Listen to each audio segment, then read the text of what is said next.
Olá, muito boa noite para você. Seja bem-vindo a mais um programa Entrevista Coletiva aqui na tela da Band Amazonas para Manaus, região metropolitana e outros municípios do interior do estado. Eu sou o Neto Cavalcante e me acompanha na bancada no programa de hoje o jornalista Eduardo Galvão, que é apresentador do programa Amazonas Urgente, que vai ao ar de segunda a sexta a partir das 11h30 da manhã aqui na Band.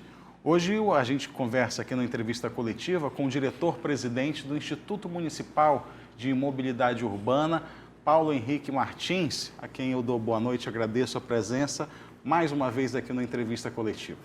Boa noite, Neto, boa noite, Eduardo, boa noite a todos que nos assistem.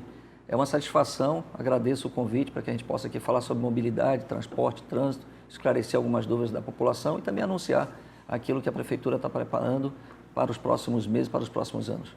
30 minutos aqui de entrevista e da última vez que o senhor esteve aqui ainda faltou assuntos para a gente tratar e de lá para cá outros precisam de atualização. E a gente começa falando de sinalização. A gente deixou pendente da última conversa falando lá da Ponta Negra, da sinalização da rua, ali que foi trocada e tinha um projeto para voltar da marcação ali, aumentando um pouco essa pista de rolamento. Como é que está aquela situação? E aí a gente começa a falar de outros pontos da cidade também. Esse é um assunto importante porque a população que mora ali na Ponta Negra passa todo dia ali, tem alguma dificuldade com relação às faixas que têm uma largura menor do que a largura adequada para o tráfego. Esse é um assunto que a gente tem tratado com o Ministério Público. O doutor Paulo Estélio tem cuidado disso de forma assim, muito eficiente. Nós já tivemos algumas reuniões, fizemos alguns cronogramas e o projeto foi desenvolvido, um projeto funcional de uma ciclovia que ela vai ficar do lado oeste, ali, então vai acompanhar ali aqueles terrenos do Exército, saindo da Ponta Negra até o local ali do entroncamento com a Avenida da Compensa, ali próximo daquela igreja. Brasil. Próximo da Avenida Brasil. Mas esse processo é um processo demorado, porque o projeto preliminar foi encaminhado para a CEMINF. A CEMINF ela está desenvolvendo e já adequando o projeto para fazer a licitação. O prefeito esteve juntamente com o secretário Renato no Ministério Público apresentando os novos cronogramas da obra e nós estamos aguardando que essa obra seja executada para que depois da execução dela, todo aquele veículo, a bicicleta que utiliza hoje aquela ciclofaixa possa utilizar a ciclovia. De forma mais segura para o ciclista, ele vai poder utilizar uma ciclovia que vai ser construída especificamente para isso. E aí a gente vai poder refazer as faixas com a largura de 3,50 metros, que era a largura que tinha anteriormente. O senhor falou em ciclista, essa semana a gente teve uma morte de um senhor que foi atropelado ali na Avenida do Futuro, Avenida do Turismo, no Tarumã, na zona oeste de Manaus. Ele não resistiu aos ferimentos. A gente tem muitos acidentes nesse início de agosto, até o dia 8 de agosto, mais de 50% do número de mortes em comparação ao mês de julho. O trânsito está matando, presidente. E o que a gente precisa ter aí nesse momento de atenção por parte das autoridades, com programas de conscientização? Inclusive foi dia do pedestre, na semana que passou, no dia 8, na segunda-feira. O que o órgão preparou a todos? O que vem sendo feito nesse sentido para alertar mesmo, destacar a segurança e continuar respeitando as normas de trânsito? Nós temos aí um problema que é do Brasil e que a gente tem tentado encarar ele de frente, que é o problema das mortes no trânsito. A morte no trânsito, foi feito um diagnóstico delas e elas ocorrem muito em função do álcool, da embriaguez. Muito em função do uso do celular, da desatenção pelo uso do celular. Muito pela imprudência de motociclistas que fazem zigue-zague, atravessam o canteiro central, passam por cima de calçada, não usam capacete, em áreas periféricas das cidades brasileiras como um todo. E também da imprudência de alguns pedestres com relação ao trânsito na hora de atravessar, na hora de caminhar. Então vejam que é um conjunto. Nenhum acidente ocorre de forma isolada. Sempre o acidente ocorre com 2 ou 3 elementos ali presentes. Era uma rua que estava, às vezes, com um problema de pavimento, ou um problema de sinalização, ou iluminação, uma chuva, um pedestre que estava desatento, uma pessoa que estava em alta velocidade, muitas vezes embriagada. Ou seja, sempre tem um personagem envolvido nesse cenário que está errado. Sempre o acidente ele vai acontecer por algum aspecto de alguma coisa que está fora da normalidade. Errado e errando feio, exatamente, né? fora da realidade. Porque o trânsito ele é construído para... Você diz assim, não, sinalização. Se faltar sinalização, as normas de trânsito dizem o seguinte, você dirige sempre pela direita. Normas gerais de trânsito, que a grande parte dos condutores não observam. Você dirige sempre pela direita. Você ultrapassa pela esquerda e volta para a direita.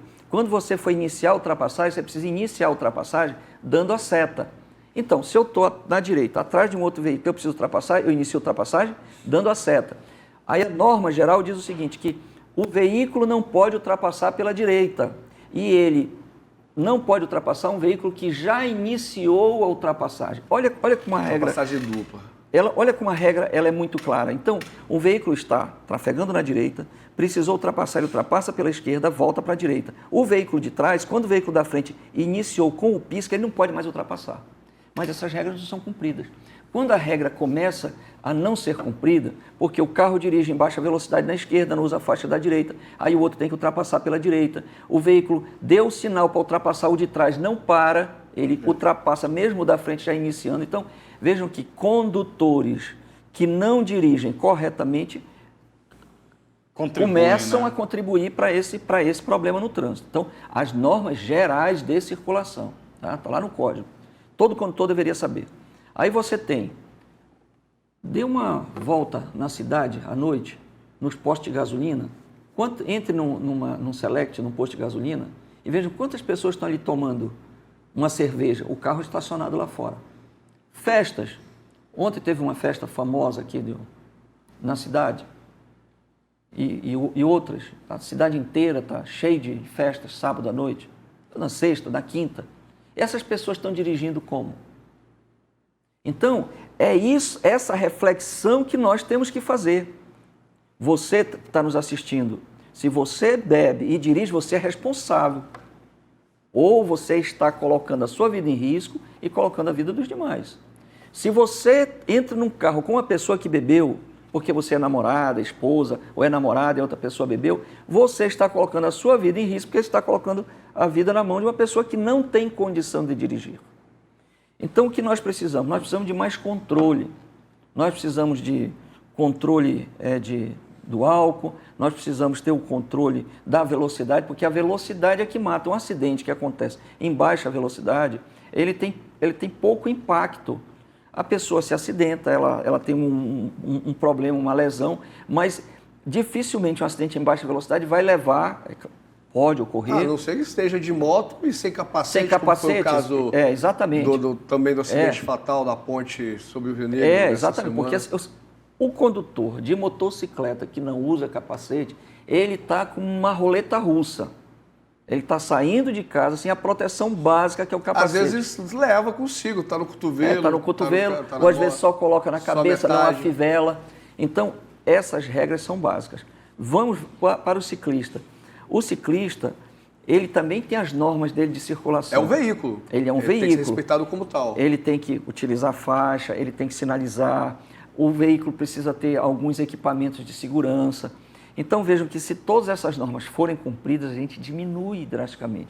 Então, nós temos um programa, nós temos um encontro de secretários aqui em Manaus, há 2 meses atrás, ali pelo meados do mês de junho, onde nós discutimos as várias ações que outras cidades já tomaram e que nós precisamos tomar para que a gente possa diminuir o risco do acidente. Então, primeiro, identificar o risco. Segundo, atuar sobre esse risco. Primeiro risco, velocidade alta. Nós precisamos diminuir a velocidade.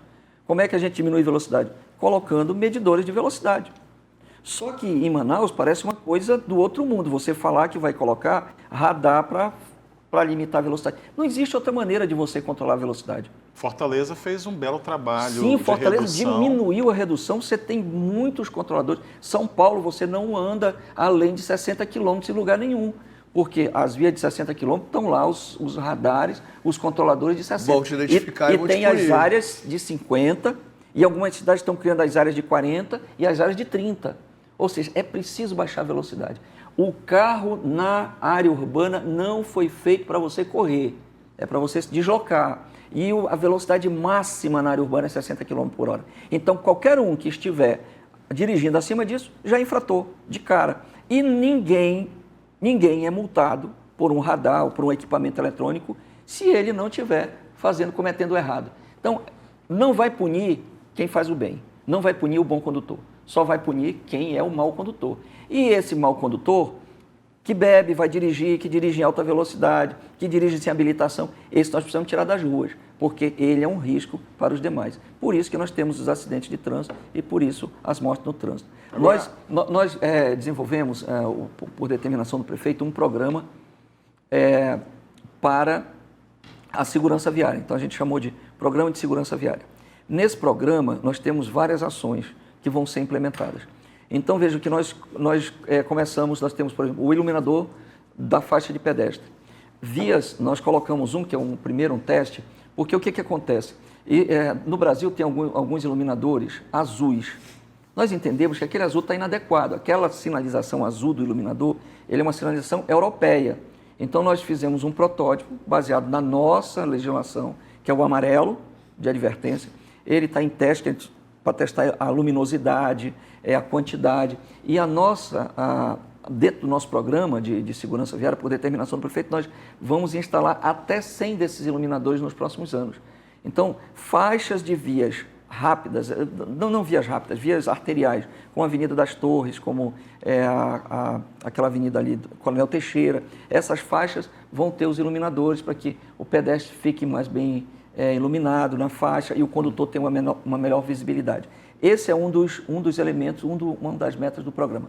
Outra são as lobofaixas, as faixas elevadas que vão ser colocadas em frente às escolas, em frente, por exemplo, onde há travessia de pedestre para UBS, essas áreas em vias coletoras. Então, para quem está nos assistindo, que não está acostumado com a linguagem do trânsito, a gente tem na cidade a via local, que é aquela via que vai até a sua casa, aquela via menor. Nós temos na cidade, depois dela, a via coletora, então é uma via já de tamanho médio, onde já tem uma carga maior.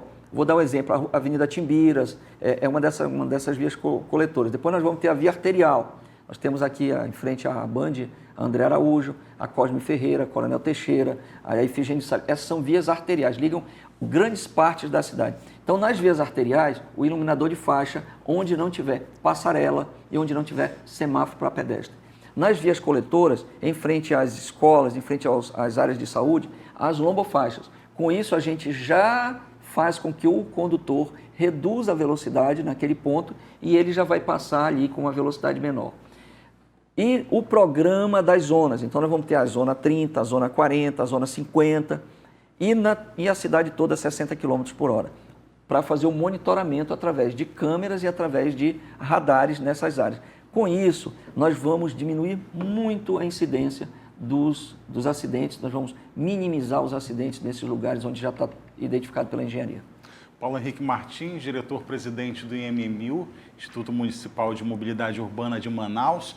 O senhor falou em vias coletoras, em arteriais. Eu quero saber onde é que a gente vai falar no próximo bloco sobre o transporte público, também onde é que vão circular os ônibus elétricos. Eu vou pedir para o senhor responder essa pergunta logo após o intervalo. A gente volta em 2 minutos.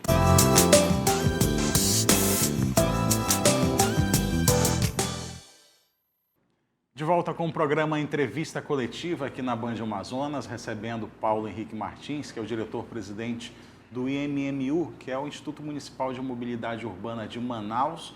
Participa Eduardo Galvão. A gente no primeiro bloco já tratou bastante sobre trânsito, ainda tem alguns pontos a falar, como o semáforo inteligente, por exemplo, mas a gente terminou o primeiro bloco com a pergunta no ar sobre onde deve rodar os ônibus elétricos, né, que estão sendo prometidos aqui para a capital amazonense. Neto, eu acho que o grande desafio do Brasil hoje é diminuir o custo do sistema de transporte, porque com a pandemia, já era um processo que vinha diante da pandemia, mas com a pandemia caiu muito o número de passageiros. E aí veja o que aconteceu antes, você pegava todo o custo e era transferido para a tarifa. Então, se tinha um gratuito, se tinha uma pessoa que pagava metade, quem complementava isso, quem pagava o restante, era o outro passageiro. Então, você tem um estudante, o estudante paga metade. Quem complementou essa metade? O outro que pagava inteiro. Só que o custo do transporte subiu muito e chegou a um limite, onde a população não consegue pagar além daquilo. Quando chegou no limite e o sistema com poucos passageiros, começaram as cidades que não faziam isso, começaram a subsidiar o sistema. É claro que quando você subsidia, você tem que tirar o orçamento para o transporte, tem que vir de um outro lugar. Então você assiste um lado, você desassiste o outro. E essa discussão é a discussão que tem permeado todos os encontros do transporte nos últimos 2 anos, os últimos 3 anos. O ônibus elétrico, ele tem uma vantagem e uma desvantagem. Você tem que investir muito nele para comprar, porque o valor dele ainda é muito alto, mas, ao mesmo tempo, você tem um custo de operação muito pequeno quando comparado com o do combustível. Nós fizemos um cálculo agora para esse projeto que nós fizemos, com o valor do combustível de junho, que o combustível, o diesel, foi mais de R$6, e vejo que em julho o combustível chegou a mais de 7. Então, com o valor de junho, nós chegamos a um custo operacional por quilômetro com um motor a diesel de R$ 4,5, arredondando.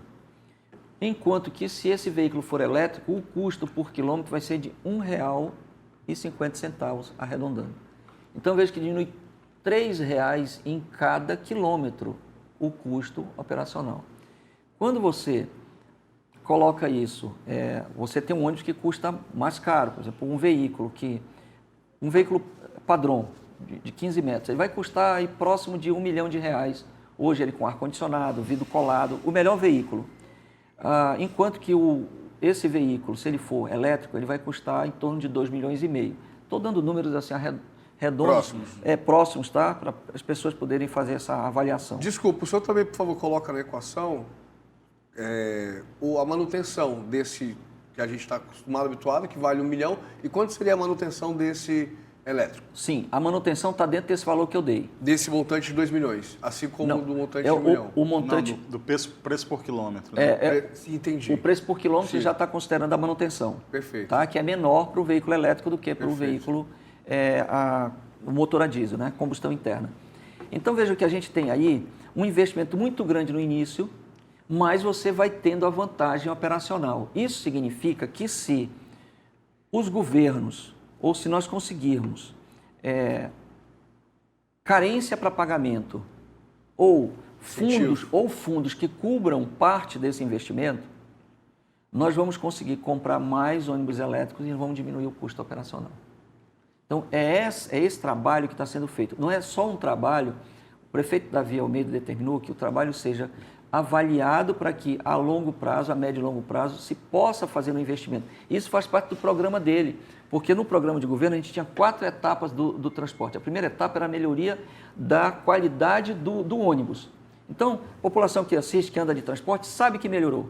A gente tem conversado com as pessoas, não tem mais aqueles ônibus velhos que a Global tinha, não tem mais a empresa Açaí. Os ônibus, embora a idade deles seja uma idade um pouco elevada por conta da não renovação que foi feita na última década, e também da compra de uma quantidade muito grande de ônibus no primeiro momento, lá em 2011, 2012, então a idade envelheceu, os ônibus envelheceram todos de uma vez. Mas existe um programa muito controlado hoje de manutenção, que o MMU fiscaliza as garagens, e esse programa de manutenção tem trazido ônibus muito bons para circular, associado a uma renovação que está sendo feita.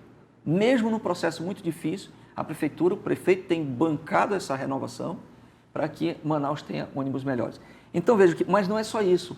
Nesse programa, nós já tínhamos a previsão dessa nova tecnologia. E aí esses ônibus, eles vão servir para que a gente possa fazer uma base de estudo, a consolidação dos estudos que nós fizemos, com acompanhamento do grupo de estudo energético da Universidade Federal do Amazonas, que vai acompanhar, para que a partir daí, né, nós tenhamos uma nova matriz operacional.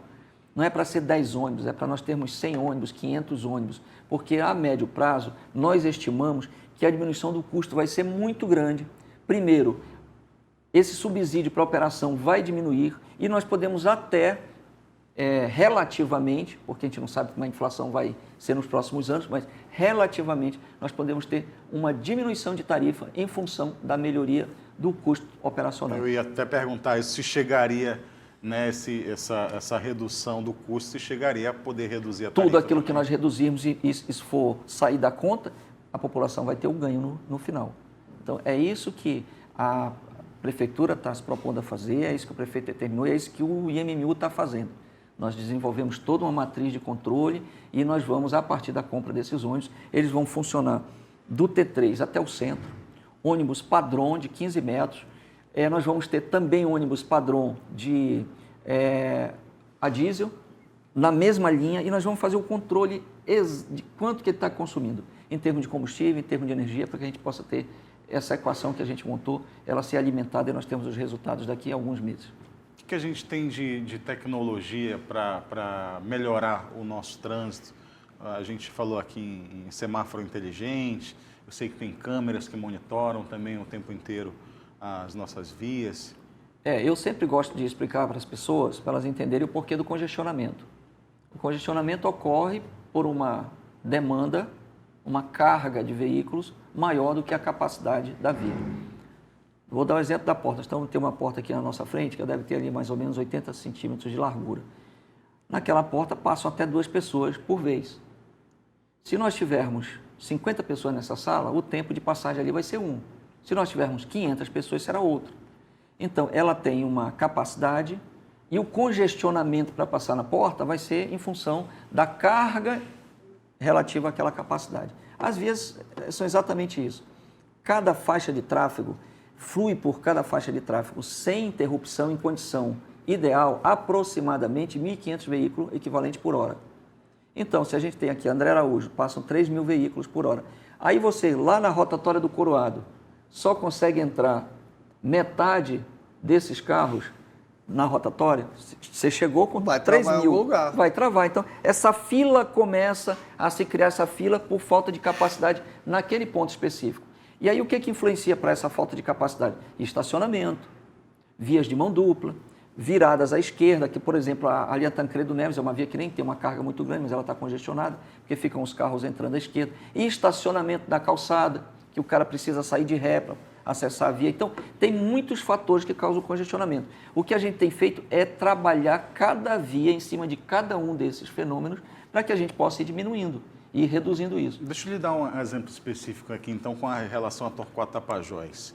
Quem vem na Torquato Tapajós no sentido bairro-centro, tem ali uma rotatória que foi construída até em uma parceria público-privada com a Coca-Cola, né, que beneficia muito bem a empresa, mas eu não sei se o motorista está sendo beneficiado com aquela rotatória ali, talvez quem venha no sentido oposto. Ali cabe algum tipo de intervenção, nem que seja do agente de trânsito, porque eu acho que dá para chegar naquela rotatória e fazer a conversão de quem vem nesse sentido bairro-centro, sem incomodar quem está na rotatória ali. Existe algum estudo? Já foi feita alguma reclamação? Ali onde está a rotatória existia um semáforo. Isso. Então existia um semáforo que parava a via para que a pessoa saísse ali do Novo Israel e fazia o retorno naquela região. E hoje existe uma rotatória para fazer esse movimento. Rotatórias, semáforos, todas essas intervenções elas precisam ser estudadas. Existe um cálculo de capacidade, existe um desenho ideal. Quando você vai fazer uma intervenção como essa, é preciso fazer toda essa análise. Então, eu não tenho o estudo que mostrou que a rotatória era melhor do que o semáforo. Mas vendo hoje, eu quero crer que, se foi feito o estudo, pelo volume de tráfego que aumentou, hoje está pior do que era antes. É a minha visão de quando eu passo lá. E me permite só esclarecer que isso foi feito na gestão anterior à gestão do Dr. Paulo à frente do MMU, sim, só para deixar claro. Sim, exatamente. Então, o que acontece hoje, a gente ficar discutindo aquilo ali, eu conversei esse assunto da Torquato, nossa equipe tem trabalhado nisso, nós temos que pensar nas soluções futuras para a Torquato. Então, a Torquato Tapajós é uma via.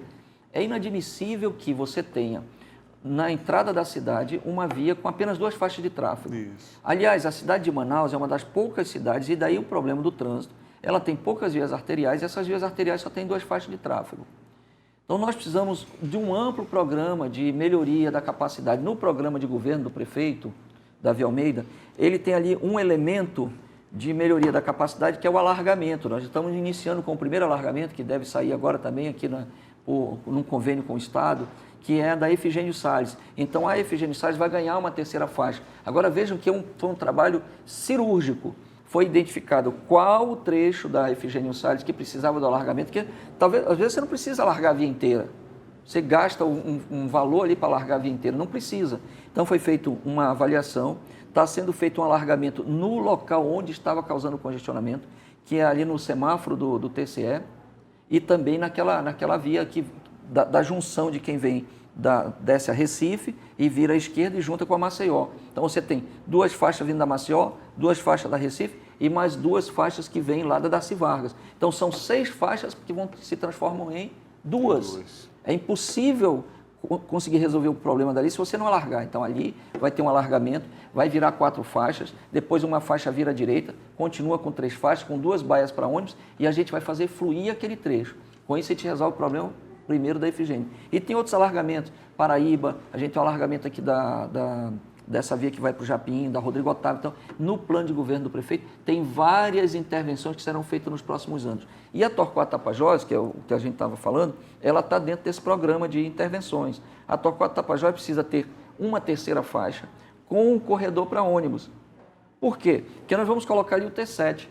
Não vai resolver o problema da população que anda de ônibus, você colocar um terminal de integração e depois você sair com um ônibus troncal num congestionamento. O T7 vai ser ali perto de onde era o Café da Joelza, ali? É, exatamente, oposto, né? Então, de quem sai ali de quem vem pela Avenida do Turismo, do Tarumã, aquele lote bem de esquina. A gente vai precisar marcar uma 3ª entrevista com o Dr. Paulo Henrique Martins. Nosso tempo está chegando ao fim. Quero agradecer a Eduardo Galvão, agradecer ao diretor-presidente do IMMU. Não temos mais tempo, né? Temos que dar tchau. Boa noite para o senhor, viu? Boa noite a todos que nos assistem aí e a gente fica à disposição aí para os próximos. Obrigado. Tá certo, vamos enviar o convite. A você uma boa noite, muito obrigado pela audiência aqui na Entrevista Coletiva.